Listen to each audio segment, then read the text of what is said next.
This clip is brought to you by SaveWithConrad.com.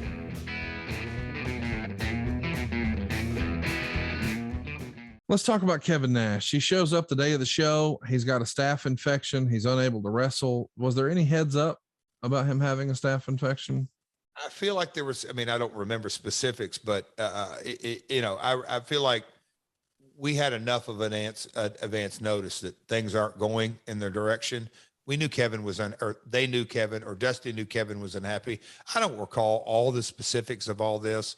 The actual pay-per-view opens up and we show his staph infection on camera to kind of validate it. He also has a movie coming up, and it's reported in the Torch that with this being a cage match or a cage show, he expected there'd be a lot of blood, and he's apparently nervous because TNA doesn't test for HIV. Did you ever hear that? Yeah, I heard it.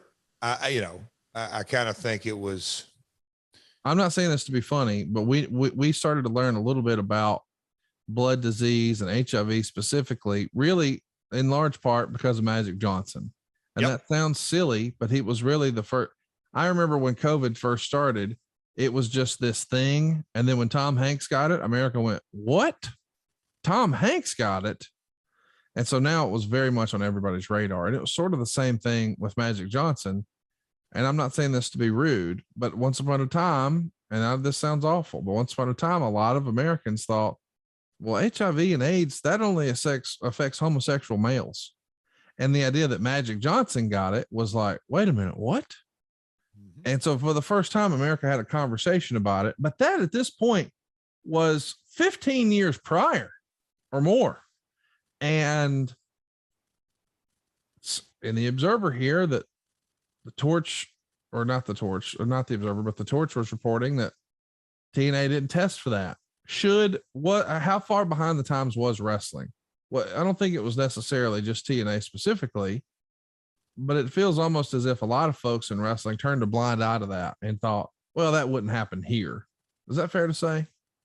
Expense from the personal experience that, and I don't know when that first conversation came into play with Panda. When we were running one show a week at the Asylum, I can assure you, it's one payday. We weren't thinking testing on any level, but once we continue to make a few more baby steps, all the steroid and recreational, all those kind of tests came into play. And when you look at the dollars and cents that come in and the amount of work we're giving these guys, that was a discussion. But the AIDS testing, that's a good question that I don't know that we ever had a lengthy discussion on your point here, that, as far as an AIDS test and potential blood in the ring.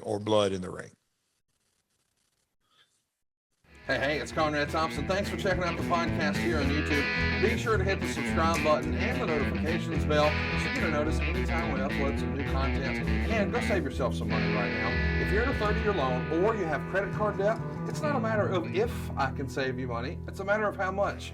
Find out right now for free at SaveWithConrad.com.